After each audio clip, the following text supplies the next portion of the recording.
Margaret Wilson, a 72-year-old widow, lived in a modest apartment in Boston's Dorchester neighborhood. Once upon a time, she had been part of the city's upper middle class, but decades of rising costs and her late husband's medical bills had whittled away their savings. Despite her circumstances, Margaret maintained a quiet dignity, carefully preserving her few remaining treasures from better days. On a crisp autumn morning, Margaret, dressed in her best outfit, a navy blue dress she had owned for 15 years, carefully maintained and altered to hide its age.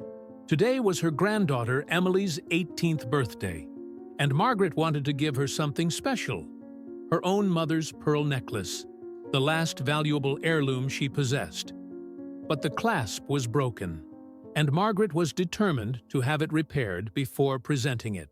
She had researched Diamond District Jewelry, the newest luxury chain with a location downtown. Their website advertised expert repairs, and though she knew it would be expensive, this was a special occasion.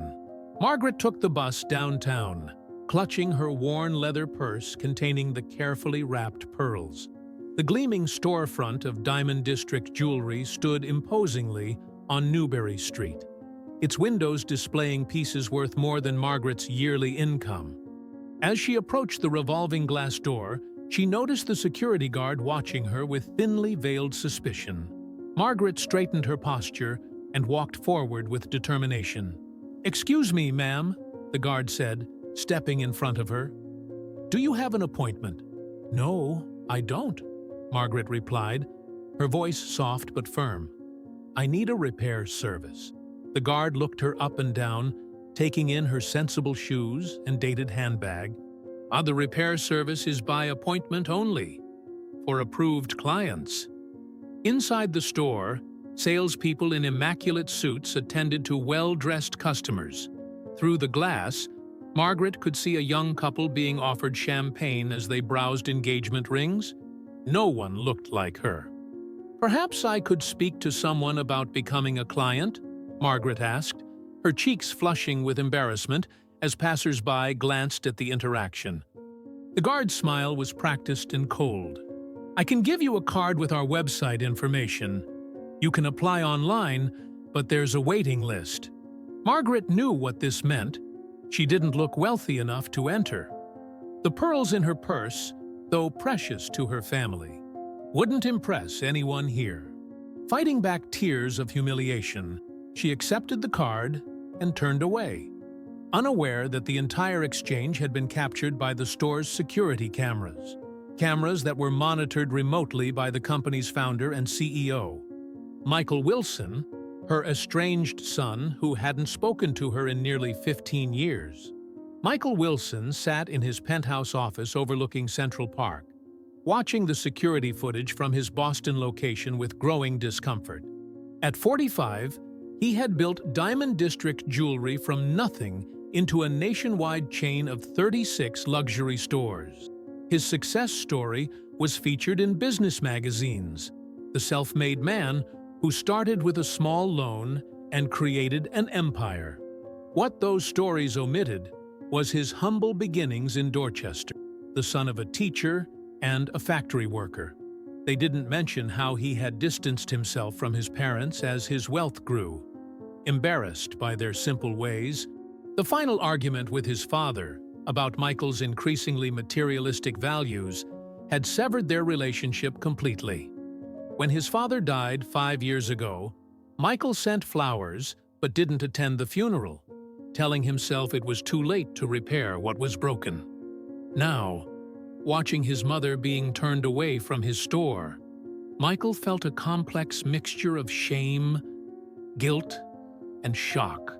She looked so much older, so much more fragile than he remembered. And despite everything, she still carried herself with the same quiet dignity he remembered from childhood. "Is everything okay, Mr. Wilson?"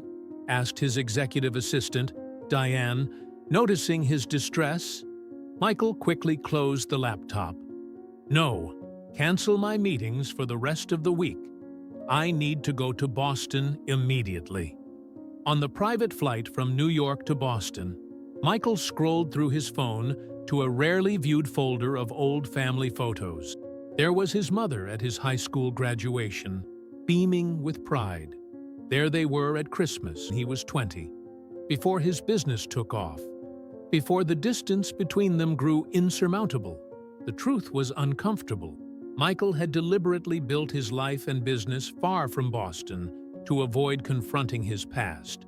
His success had become both shield and weapon, proof that he had surpassed his origins, but also the very thing that separated him from his family. He had crafted a different background story for himself, one of moderate privilege that was more palatable to his wealthy colleagues and clients. As the plane began its descent into Boston, Michael realized he didn't even know if his mother still lived in the same house. He would have to find her first, a strange position to be in, with one's own mother. And then he would have to face the consequences of 15 years of silence and the humiliation she had experienced at his own store. Margaret returned to her apartment, the pearl necklace still in her purse. The unexpected rejection at the jewelry store had shaken her more than she wanted to admit. She placed the necklace on her kitchen table, studying the broken clasp and wondering where else she might get it repaired in time for Emily's birthday. Her small apartment was neat but worn, filled with photographs and mementos of a life fully lived. Prominent among them were pictures of Michael, his high school graduation, college commencement, and a newspaper clipping of his first jewelry store opening. Despite his absence from her life, Margaret had followed her son's success from afar, collecting articles about his business achievements without ever reaching out. The phone rang, startling her from her thoughts. It was her daughter-in-law, Catherine, Michael's wife of 10 years, whom Margaret had never met. "Mrs. Wilson, this is Catherine Wilson." Margaret's heart raced. "Yes. Is Michael all right?" "He's fine," Catherine replied, her tone businesslike but not unkind. "He asked me to call you. He's in Boston and would like to see you tomorrow, if that's possible." The surprise rendered Margaret momentarily speechless. After gathering herself, she agreed to a lunch meeting at a restaurant downtown. After hanging up, Margaret sat down heavily, overwhelmed by the sudden prospect of seeing her son after 15 years of silence. Meanwhile, Michael checked into the presidential suite at the Four Seasons, a stark contrast to his mother's modest apartment just a few miles away. He paced the expansive room, rehearsing what he might say to her. Catherine called to confirm that his mother had agreed to meet. She sounded surprised. "Michael, what exactly is going on? You rushed out of here without explanation." Michael hesitated. "I saw her on the security footage at the Boston store. She was turned away. By my own staff. In my own store. I need to make this right." "There's more to it than that," Catherine observed. In their decade of marriage, she had learned to read between the lines of Michael's carefully constructed narrative. "Yes," Michael admitted. "I think it's time I stopped running from my past." The next morning, Margaret dressed carefully in her best outfit, the same one she had worn to the jewelry store.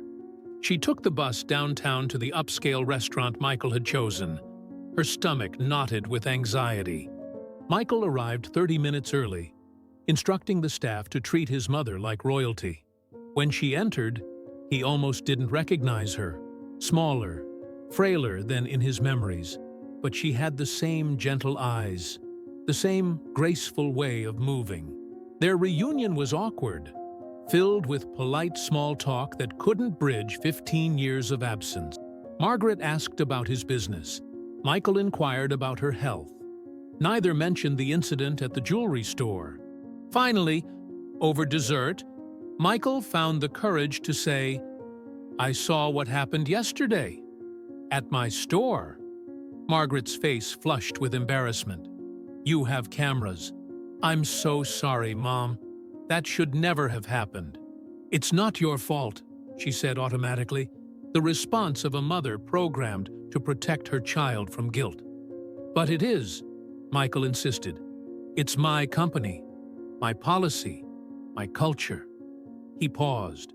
And more than that, it's my fault for letting 15 years go by without a word. Margaret looked down at her barely touched dessert, then back at her son. Why did you stay away so long, Michael? It was the question he had been dreading, yet knew he must answer. And as he began to speak, both mother and son realized how far apart their worlds had grown, and how much work it would take to build a bridge between them. After their tense lunch, Michael insisted on driving Margaret home. The luxury SUV with a driver waiting outside the restaurant made Margaret uncomfortable, but she accepted the ride. The contrast between Michael's world and hers became even more apparent as they drove from downtown Boston to her modest neighborhood. "You never told me why you came to my store," Michael said as they sat in the back seat, separated by an emotional distance far greater than the physical space between them. Margaret hesitated before opening her purse and removing the small velvet pouch. "I needed this repaired," she said, carefully unwrapping the pearl necklace. "It was your grandmother's. I wanted to give it to Emily for her birthday." Michael stared at the necklace, memories flooding back. "I remember this. Dad gave it to you on your 25th anniversary. It was my mother's before that," Margaret added. "The clasp is broken. I thought—" She trailed off, embarrassed to admit she had spent her limited funds on bus fare to visit a high-end jewelry store. Michael gently took the necklace, examining the delicate pearls with a professional eye. "These are beautiful. Akoya pearls, hand-knotted. You don't see craftsmanship like this anymore." He looked up at his mother. "Emily is my brother, Robert's daughter. She's 18 now." Margaret nodded, pain flashing in her eyes. "You've never met her." The unspoken accusation hung in the air. Michael had not only abandoned his mother, but his entire family. His brother Robert, his nieces and nephews, all the connections that had once defined him. "Oh, I'd like to fix this," Michael said, carefully returning the necklace to its pouch. "Both the necklace and everything else." When they arrived at Margaret's apartment building, Michael was struck by how small and rundown it was. He followed her inside, noticing how she apologized for the elevator being out of service, for the narrow hallway, for the modesty of her home. Apologies that revealed how aware she was of the gulf between them.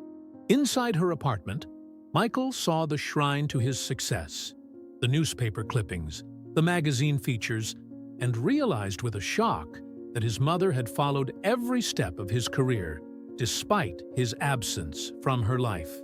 "You kept track of me," he said, his voice thick with emotion.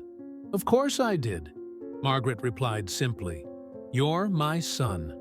That evening, Michael returned to his hotel suite with the pearl necklace and a heavy heart.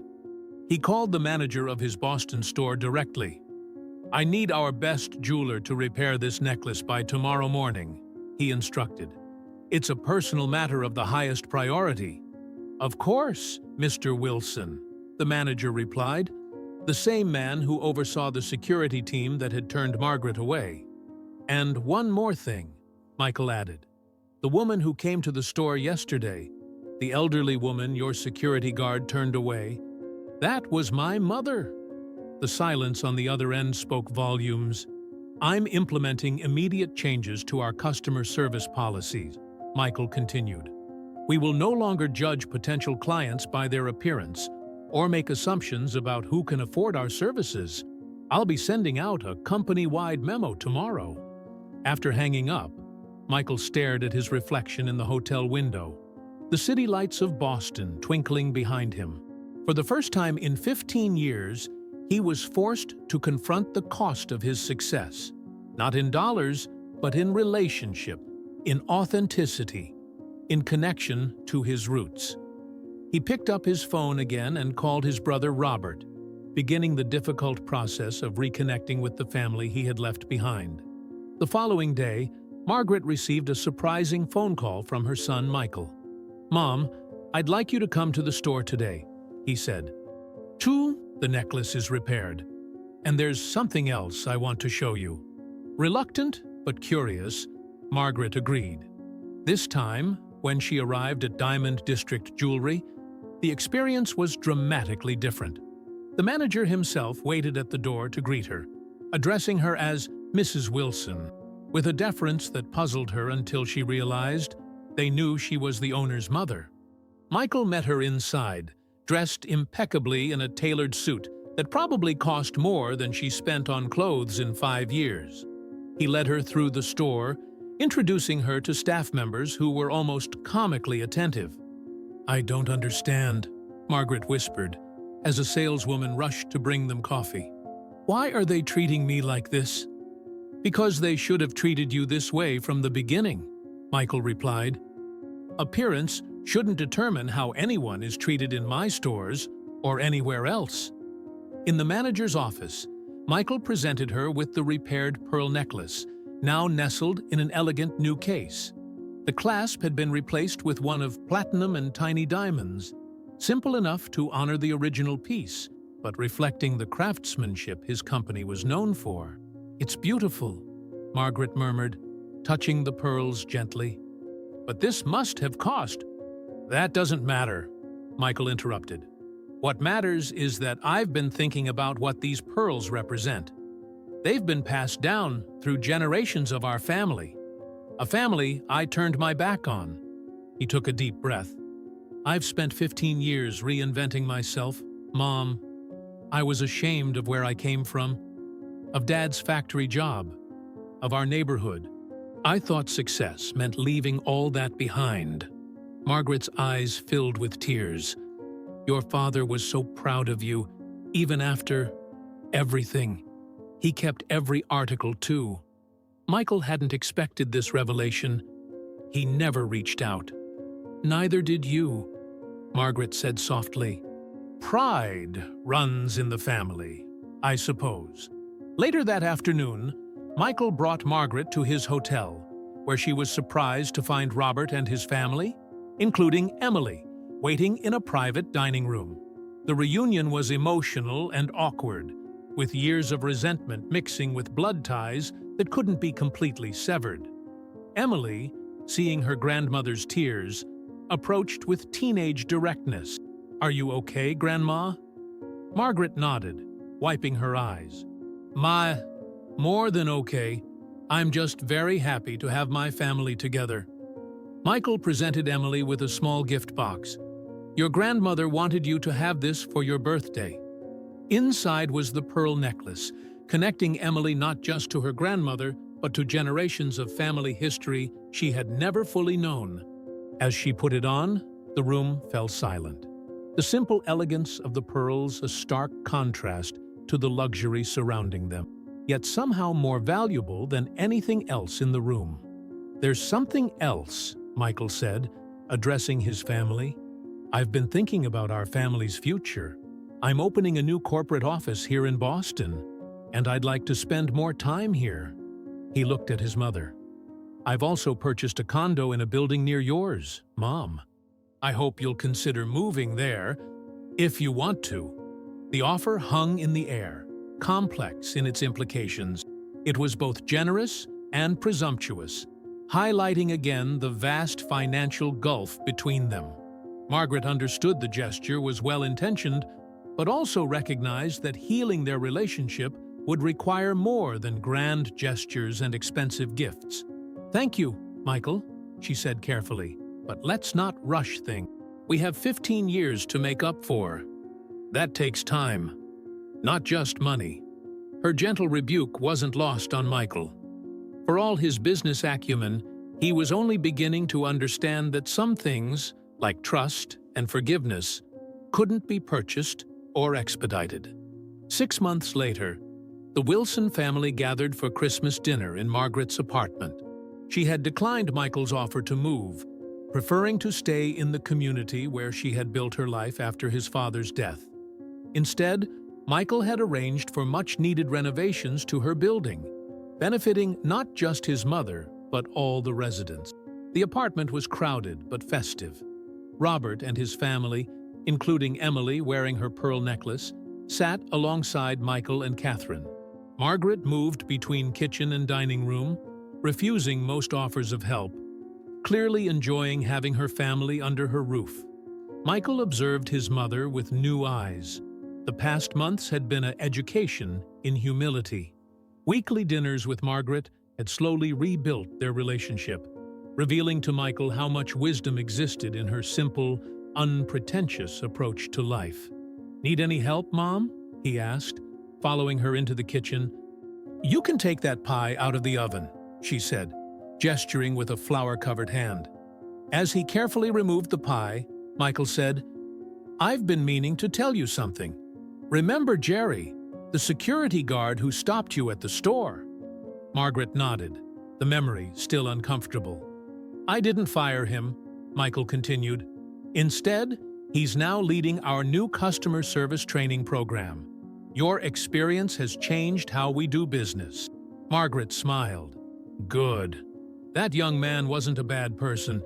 He was just following the culture you had created." Her gentle assessment struck Michael with its accuracy. "We've implemented a completely new approach across all locations. No more judgments based on appearance. And our sales are actually up as a result." "Sometimes the right thing is also the smart thing," Margaret observed. In the dining room, Catherine was showing Emily and Robert photos from the opening of Diamond District's newest store, where the guest of honor had been Margaret. The photo showed her cutting the ribbon, looking elegant, but still authentically herself in a new dress that honored her own style rather than trying to transform her into someone else. "Mom," Michael said hesitantly, "I've been thinking about Dad a lot lately." Margaret paused in her dinner preparations. "I wish I'd made things right before he died," Michael continued. "That's my biggest regret." Margaret touched her son's arm. "He knew you loved him, Michael. Parents always know, even when words fail." "I've put together a scholarship foundation in his name," Michael said. "For kids from our old neighborhood who want to study business. I should have asked you first, but—" "He would have loved that," Margaret interrupted, her eyes bright with tears, especially the part about it being for neighborhood kids. The dinner that evening was noisy and imperfect. Catherine, still adjusting to this newfound family, made well-intentioned but sometimes tone-deaf comments about Margaret's decor.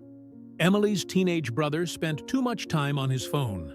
Robert and Michael still navigated the occasional tense moment as they rebuilt their brotherly relationship. But beneath the ordinary family friction was something precious being reconstructed. Connection, belonging, authenticity. As they gathered around the table, Margaret asked everyone to join hands for grace, a family tradition Michael had nearly forgotten. Looking around the circle of joined hands, his mother's weathered ones clasped in his, Michael realized that his greatest achievement wasn't his business empire, but finding his way back to his family, to his true self. And Margaret, saying the familiar blessing, felt the weight of loneliness finally lifting. The family circle, broken for so long, was complete again. Not perfect, still healing, but whole. Outside, snow began to fall on Boston, covering luxury condos and modest apartments alike in the same pristine blanket of white.